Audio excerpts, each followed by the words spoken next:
Okay. Why do bad things happen to good people? We say that all the time, don't we?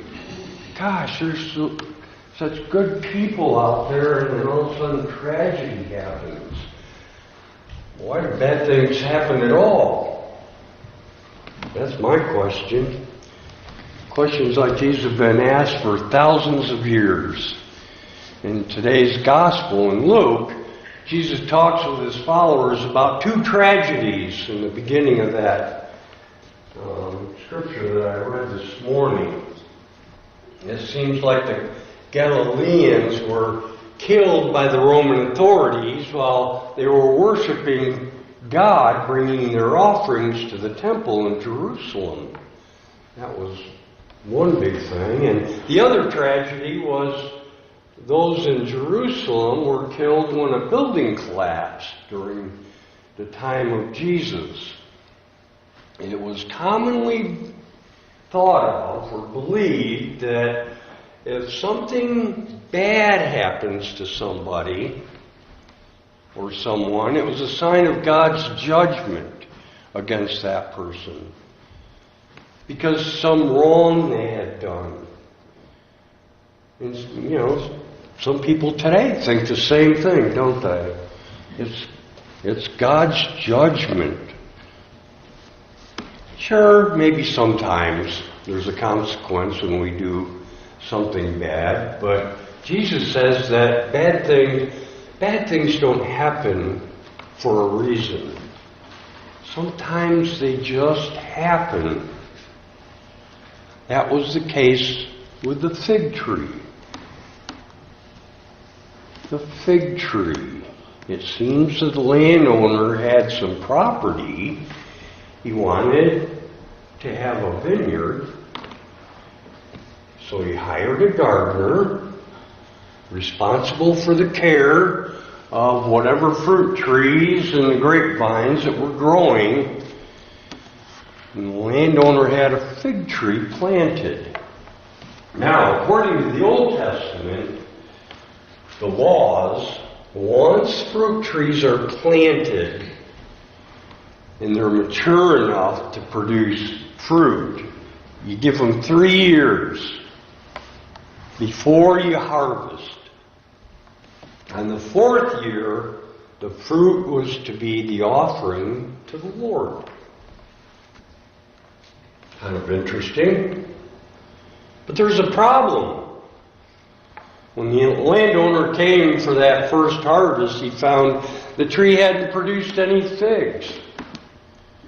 He returned the next year. And the 3rd year, no figs.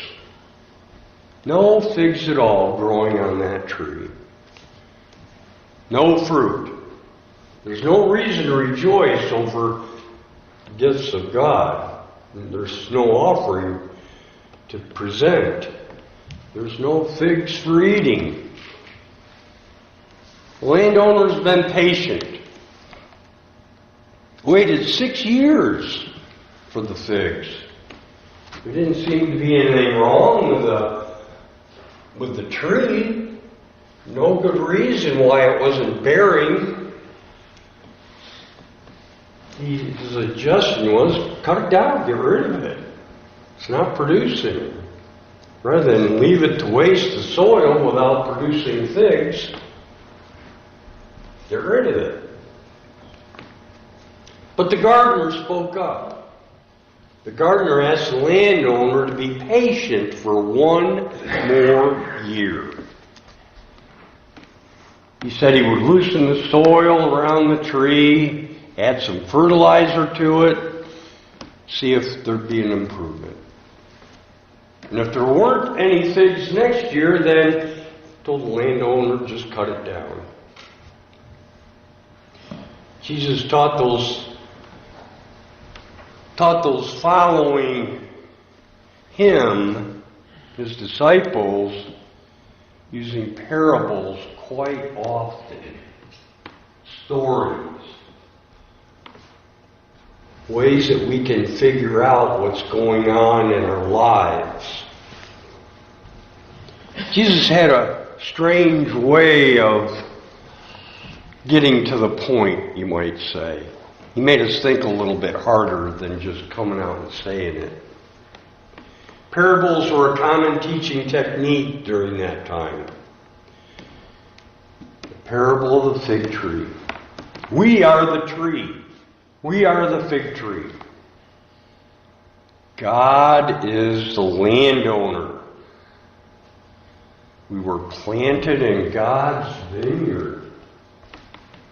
And God was waiting for us to produce fruit. For some reason, we've not produced any figs. All the conditions had to be right to expect a good harvest. God had been patient for twice as long as necessary. But God was ready to cut his losses. Remove the tree. It was just wasting the soil. Start over. John the Baptist had the same message too. At the beginning of Luke's Gospel, on the third Sunday in Advent, John the Baptist said, "Bear fruits worthy of repentance. Even now the axe is laying at the root of the trees." And he goes on to say that every tree, therefore, that does not bear good fruit is to be cut down and thrown into the fire. Now that would be one way to preach the text that I read this morning.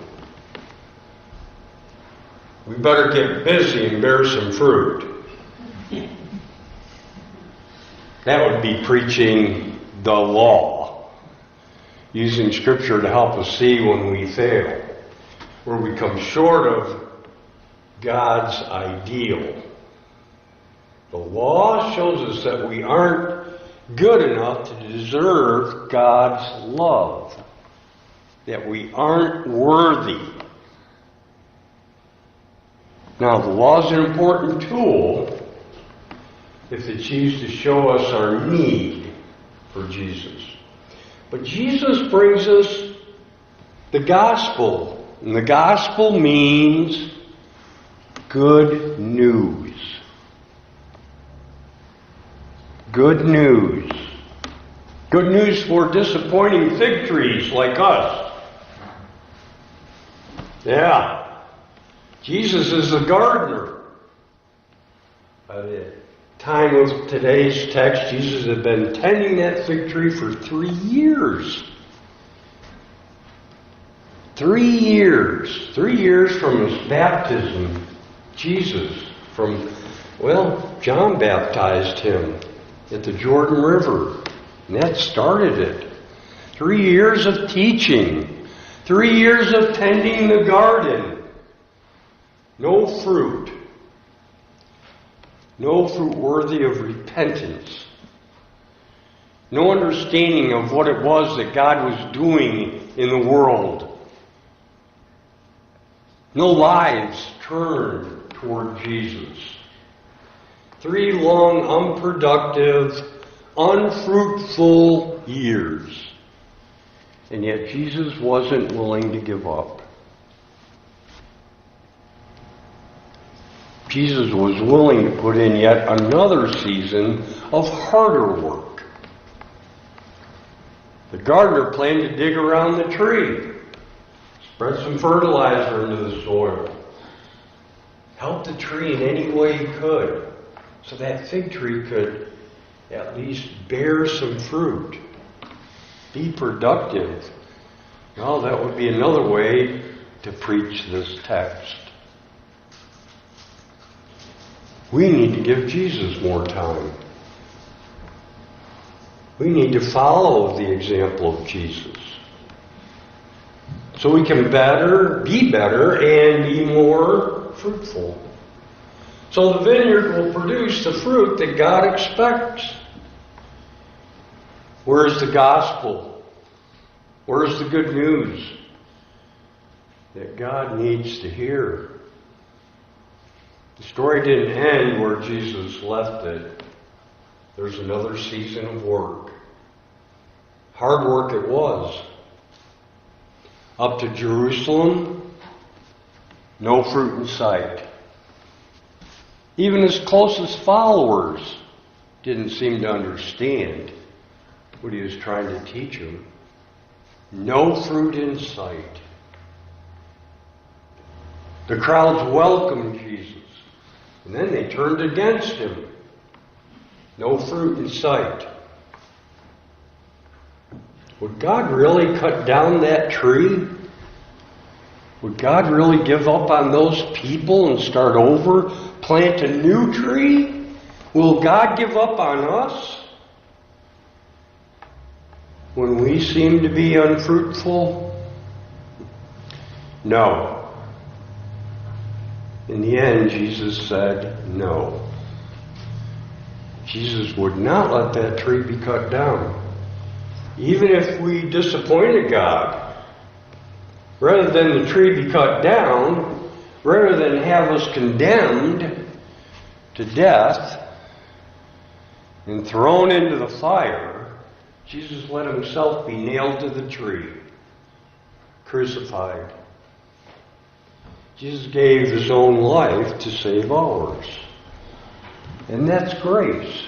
That's grace of God. The amazing grace of God. In the end, this parable isn't about what we do, whether we're fruitful, how successful maybe we are or we aren't. It really shouldn't be called parable of the barren fig tree. It should be called parable of a gracious and merciful gardener. Because that's what it's all about. Return to the Lord, your God. Your God is gracious and merciful, slow to anger, and abounding in steadfast love. Amen. Amen.